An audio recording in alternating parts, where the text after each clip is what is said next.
지금부터는요, 사실 이제 제가 최근에 2022, 그러니까 작년 말부터, 작년 한 10월부터 되게 핫했잖아요. 현재 그땐 중2였고, 현재는 중3 이하의 학부모님들이 지금도 많이 공부하고 계신 걸로 알고 있는데, 이제 개정 교육이 되면서 입시도 다 바뀌고, 평가치도 다 바뀌고 막 이러니까 너무 지금 사실 혼란기라고 생각을 해요. 그래서 저도 같이 공부하는 입장에서 했지, 제가 입시 컨설턴트나 입시 쪽에 이렇게 종사하고 있는 건 아니기 때문에 그런 것들 감안하셔서 우리 같이 그냥 이야기하고 소통하는 생각이다. 그리고 저 소자가 저렇게 생각하는구나. 요 정도로만 참고해 주시면 좋을 것 같습니다. 네. 자, 그러면은 같이 살펴볼까요? 선생님도 같이 우리 같이 공부하자고. 네. 자, 일단 저는 수학만 포커스 맞춰가지고 일단은 정리를 해봤어요. 일단은 수학에 대해서 변하는 거는 일단 메인으로 봤을 때는 크게는 없다. 일단 크게 수학이 바뀌는 거는 없습니다. 그런데 이제 하나하나 이제 뜯어서 말씀드릴게요. 지금까지는 이제 고1-1학기 때 수상이라고 이름을 붙였죠. 그리고 2학기 때는 수학이었고요. 이제 바뀌는 게 공통수학 1, 공통수학 2로 이렇게 바뀌어요. 공통수학 1이 수상이랑 똑같느냐 그게 아니라 이동을 했어요. 왜 그런지 난 잘 모르겠는데 기존에 이제 수하에 있던 이 경우의 수가요. 요 1학기로 이동을 해가지고 요렇게 얘가 이렇게 들어옵니다. 이동을 했어. 그리고 행렬이라는 추가 신설된 단원이 있는데 이제 일종의 부활이 된 거죠. 행렬이. 그래서 행렬이 들어왔는데 너무 걱정하실 필요가 없는 게 저도 처음에 행렬 들어온다 그래가지고 야 큰일 났다 싶었는데 행렬이 어려운 게 싹 다 빠져요. 그래서 연산만 들어가거든요. 그러니까 심지어 역행렬도 다루지 않고요. 2 곱하기 2, 2x2 행렬만 다르기 때문에 막 복잡한 행렬 하지도 않아요. 그래서 이거는 행렬은 부담 없다 정도로 생각하시면 될 것 같고, 그러니까 물론 또 내신에서 킬러를 낸다고 하면 또 학교의 선생님들에 따라서 의사결정에 따라 다르겠지만은 절대로 수능에는 어려운 행렬이 들어가게끔은 나오지 않을 거다. 그래서 행렬 킬러는 이제 약간 내신에서는 좀 어느 정도의 또 당락을 좌우하는 게 있을 수도 있으나 그것도 학교의 성격마다 다를 것이다. 이렇게 보고요. 그 다음 방정식과 부등식에서는 2차 함수 최대 최소가 이제 기본적인 게 빠지고 제한된 범위에서만 다룬다. 이 정도로 바뀌고요. 공통수학 이제 2가 2학기 때 배우는 건데 요게 집합명제 함수 그래프 그대로 오면서 도형의 방정식 이 부분이 이렇게 옵니다.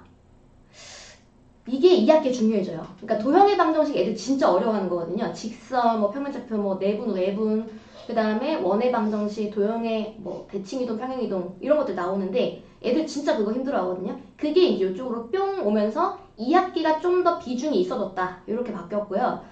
근데 이제 외분 내용이 삭제됐다라고 하는데 솔직히 말씀드리면 외분, 내분만 알면 외분 당연히 아는 거거든요. 그러니까 이 내용 삭제한다는 거는 뭐 보여주기식이냐, 그러니까 뭐 이해가 잘 안 됩니다. 저희 입장에서는. 어쨌든 예, 그렇게 이거 줄어들어가지고 좀 쉬워졌겠네라는 생각 안 하시는 게 좋을 것 같습니다. 네. 그래서 1학기 때는 이렇게 4단원, 2학기 때는 3단원입니다. 그래서 여러분들 만약에 선행을 수상화 돌리셨던 분이면 행렬만 추가로 하시면 돼요. 근데 행렬은 연산까지만 하는 거다. 이렇게 보시면 돼요.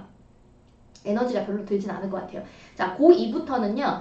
변경 전에는 수1으로 이제 이름을 붙였죠. 수학 1, 수학 2인데 수학 1이 대수라고 이름이 바뀌는데 이름만 바뀌고 내용은 완전히 똑같습니다. 내용 완전히 똑같고요. 그 다음 수학 2는 변경 전에 수학 2가 변경 후에 미적분 1으로 바뀌는데 이것도 똑같은데 다만 적분에서 정적분의 정의를 하는 방법만 바뀌는 거예요.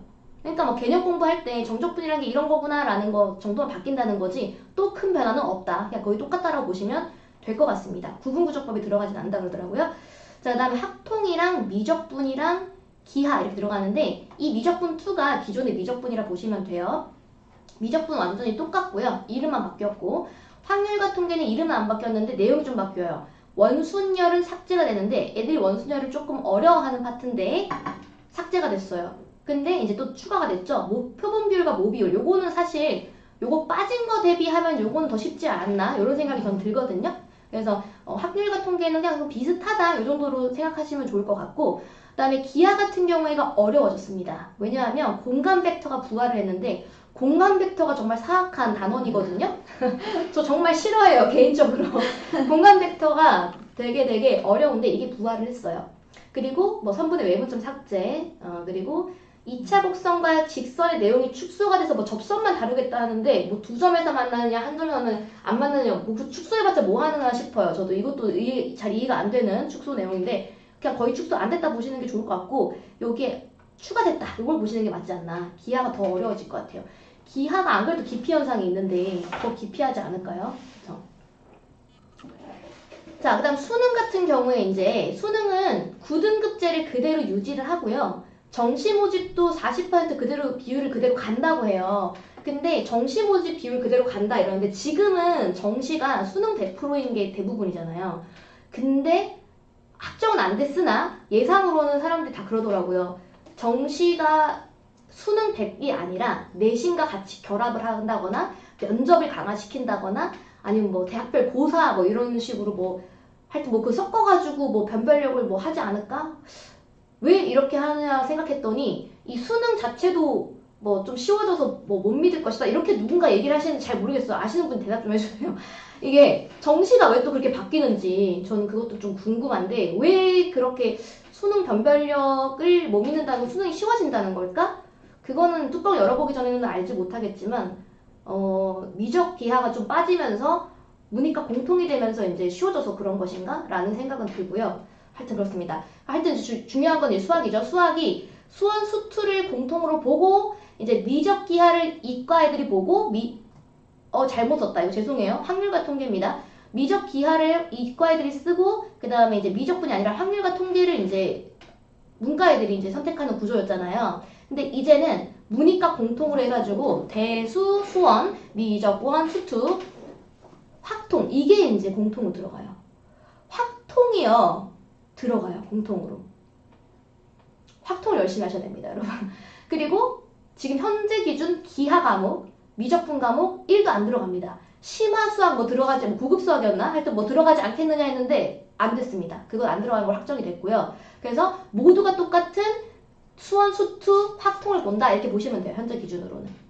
그래서 확통이 또 당락을 좌우하는 키로 돼서 또 그때의 또 대치동가가 어떻게 바뀔지 또 기주가 주목이 됩니다. 확통의 신이 되어야 될 것 같은데요. 미리 준비해야 될 것 같아요. 저희도.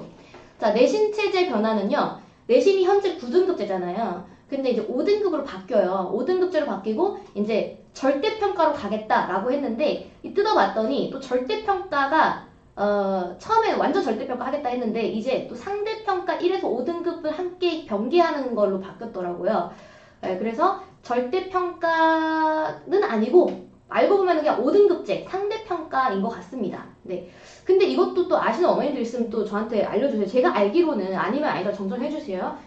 제가 알기로는 기존에는 9등급제였을 때 내가 똑같은 1등급이라 하더라도 이게 표준 편차가 제공이 되기 때문에 내가 그 1등급 1등이고 1등급 마지막 1등급 했을 때 이게 분리가 돼가지고 대학에서 이게 변별이 됐었는데 이제 5등급제가 병기가 될 때 그게 이제 뭐 절대평가 A인데 뭐 옆에다 1등급 이렇게 써있으면 그게 1등급이 1등 1등급인지 1등을 문 닫고 들어간지 알 수 없다고 하더라고요. 이게 제가 지금 아는 버전은 그런데 맞는지 혹시 아니라면은 정정을 좀 해주시면 감사하겠습니다.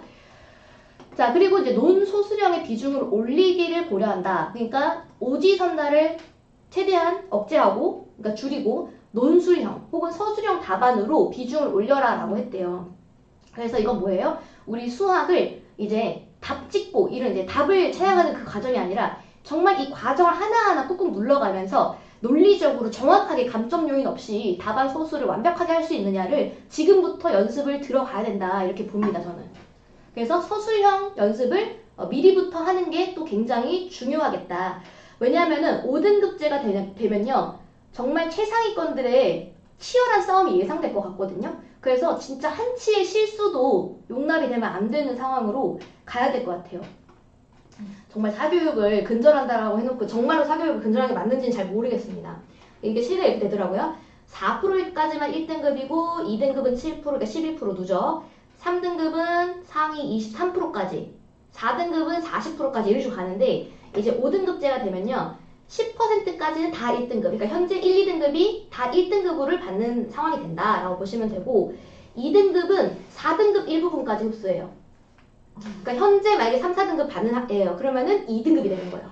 그렇게 되고, 그러니까 사실상은 이제 최상위권 대학에서는 이 1등급을 안 받으면 위험해지는 상황이 발생할 거라고 생각이 듭니다. 이가 뜨는 순간 완전 그냥 상위 34%로 떨어지는 거잖아요. 네. 하여튼 그렇습니다. 그래서 일단은 정리를 해보면 내신 경쟁은 좀 완화되지 않겠냐. 5등급이니까 뭐 그렇게 하니까 기존에는 뭐 자사고랑 특목고 가면은 거기에서 막 되게 피 터지는 싸움이 있었잖아요. 그래서 내신 따기가 힘들었잖아요. 근데 그렇게 어떻게 보면은 자사고나 특목고에서 뭐 상위 10%만 받아도 1등급이 되니까 이제 자사고랑 특목고 인기가 엄청나게 치솟을 거라고 합니다. 그래서 진짜 실제로 지금 중등 어머님들, 초등 어머님들이 자사고 특목고 보내기에 엄청 지금 집중하고 계시다는 얘기를 들었어요. 그래서 특목고 자사고가 입시도 괜찮아지지 않느냐 이런 경향이 발생하고 있고 최상위권의 경쟁이 치열해질 것으로 예상한다. 아까 말씀드린 대로 5등급제가 너무 이렇게 구간이 완화되다 보니까 경쟁이 치열해질 것 같은데 또 제가 공부를 하다 보니까 어느 입시 전문가님이 그러더라고요. 지금은 뭐 어떻게 하다가 2등급이 뭐 한 2개 정도 과목이 떠도 의대를 이렇게 노릴 수 있는 수시를 쓸 수 있는 어느 정도의 그게 문신폭이 있는데 이제 이렇게 바뀌면 2등급이 뜨면 이제 의대를 못 쓸 것이다. 뭐 이렇게 얘기하시는데 사실 이제 다 예측이 불가하잖아요. 그러니까 참고만 해두시면 좋을 것 같고 그러니까 두루두루 전과목을 다 잘해야 된다는 거죠 결국에는. 그래서 전과목을 골고루 다 잘해야 네, 최상위권 대학을 진학할 수 있다. 문이과 통합이 됐으니까요. 그리고 이제 내신 변별력이 낮아짐으로 인한 수능 최저 강화가 예상된다. 그러니까 이제 대학에서는 학교에 대한 등급을 이제 믿을 수가 없으니까 믿지 못한다기보다는 최상위권을 골라내는 그 변별이 안 되다 보니까 수능 최저를 좀 강화해가지고 갈 것 같다. 그러니까 여러분들 수능 최저를 지금 현재보다도 지금 고등보다도 지금 중등만 분들은 수능을 최저를 맞출 수 있는 정도의 역량까지도 같이 무조건 고려하셔야지 된다고 생각합니다. 네, 아까 말씀드린 대로 또 서술형 평가에 대한 대비책 필요. 이것도 저희 학원의 자랑이잖아요. 개념 배지. 개념 배지 정리. 그리고 저희 오답 노트도 있거든요. 학원에 오답 노트 이런 거 있는데, 그런 거 이제 서술 시키고 애들한테 서술 해봐. 못하겠는데요? 해봐. 이제 계속 시켜야지 이게 한 줄, 두 줄 하면서 늘어나거든요. 이제 그런 것들을 중등 때부터 조금 이렇게 연습을 시키면서 가야 논술, 서술에 부담 없이 실력을 쌓아나갈 수가 있습니다. 그러니까 무조건 1, 2, 3, 4, 5번 막 체크만 하고 이런 거에는 자꾸 중독되면 안 돼요. 답안을 쓰라 그래요. 그러니까 저 같은 경우도 자꾸 집착하는 게 있는데 오답 노트를 쓰잖아요. 애들이 오답 노트를 갖고 와요. 그럼 검사 맡아 이러면 오답 노트 보면 모순이 있는데 막 이렇게 찾아내요. 제가 막 이거 여기서 이렇게 가는 거는 논리적으로 결함이 있어 이렇게 하면 애들이 좀 귀찮아하고 되게 막 괴로워하지만 그래도 그런 것들을 자꾸 이렇게 자극을 시켜줘야지 애들이 아 이런 건 쓰면 안 되는구나 이런 표현이 추가돼야 되는구나 라는 것을 알 수 있어요. 네. 자 그래서 앞으로 공부 방향에 대해서 의견을 나눠보고 싶은데 저는 선행의 부담이 줄어든 게 맞을까가 제 처음 드는 생각이었어요. 진짜 사교육비를 줄이기 위해서 뭐 이렇게 개정한다 이런데 이제까지 교육부가 그렇게 얘기하면서 이제까지 늘 사교육비 증가해오지 않았나요? 이렇게 5등급제로 줄이면 정말로 선행의 부담이 줄어들까요? 그러니까 부담이 줄어든다는 게 사교육비만을 얘기하는 게 아니라 사교육을 빨리 시작해야 되는 시기도 같이 말씀드리고 싶어요. 저는 오히려요. 내가 만약에 뭐 이공계나 의대를 가고 싶은 어떤 그쪽 분야를 희망하는 학생이에요. 그러면 어때요? 학통까지 늘어난 거잖아요. 그리고 그러니까 학교에서는 이제 교구 학점제를 하면서 이 학생이 어떤 걸 이수했느냐를 이제 학생부를 통해서 보잖아요. 그러면 미적분도 이수해야 되고 기하도 이수해야 되고 당연히 학통은 당연한 거고 이제 수원 수투 들어갈 건데 어떻게 보면 지금은 학통을 안 해도 상관없지만 다 해야 되는 거예요. 이게 부담이 줄어든 게 맞나? 그러니까 물론 미적분에 대한 부담은 줄어든 게 맞다고 생각해요. 왜냐면 미적분은 킬러를 안 해도 되니까. 킬러를 덜 해도 되지 않을까요? 그쵸? 그래서 하겠죠? 근데 킬러를 이제 지금처럼 수능 킬러 대비하듯이 할 필요는 없는 거예요. 미적분을. 이제 선행의 부담이 조금 거기에 대해서 부담 줄어든 건 있으나 전과목을 다 해야 돼. 근데 그만큼 확통 킬러를 하고 가야 돼요. 줄어드는 게 맞는지는 좀 의문이라서 일단은 중2부터는 선행을 시작하셔야 된다. 저는 이거는 계속 고수를 하고 싶습니다. 늦어도 중2 때부터는 선행 시작해야 된다. 늦어도입니다. 선행을 하셔야 됩니다. 네. 확통을 눈여겨봐야 하거든요. 그래서 고난도를 미리 경험해 두는 게 변별력 확보하는 관건인데 이건 수능뿐만 아니라 내신에서도 마찬가지예요. 자, 볼게요. 1학년 1학기 때 어때요? 중간고사 때까지 여기 부등식 진점까지 보통 하겠죠? 부등식 전이나 혹은 부등식까지 보통 중간고사 이때까지 합니다. 그럼 지금이랑 별반 다를 건 없을 거예요. 그런데 기말고사가요. 기존에는 도형의 방정식이 요 기말범위였단 말이에요. 같이 들어와서 어려워요. 근데 그게 빠지면서 경우의 수, 쉬운 행렬은 이거는 그렇게 킬러 없을 것 같고 이 부등식 경우의 수 행렬 여기서 변별하려면 경우의 수 킬러가 당락 좌우할 거라 저는 생각합니다. 게다가 경우의 수를 잘 해놔야 나중에 수능 과목도 잘할 수밖에 없기 때문에 학교 측에서는 경우의 수 아마 더 난도를 키울 거예요. 저는 그렇게 생각을 하거든요. 그래서 경우의 수를 기본만 하지 마시고 경우의 수 애들 진짜 어려워하잖아요. 요즘 애들은 책을 안 읽어서 경우의 수 많이 어려워하거든요. 그래서 이 부분을 고난도를 많이 해놔야지 내신에서도 유리하고 당연히 그 연계된 학통에서도 유리하다. 이렇게 보시면 될 것 같습니다. 학통을 열심히 고난도까지 좀 선행을 좀 부탁드릴게요. 그리고 이제 서술형 연습 늘려야 된다. 이거는 반복적으로 말씀드렸으니까 네, 여기까지 하고 답을 내는 결과 중심의 학습이 아닌 과정 중심의 깊이 있는 학습이 필요하다. 이건 사실상 어떻게 보면 교과서적인 표현이라 뭐 어느 수업이나 안 그랬냐.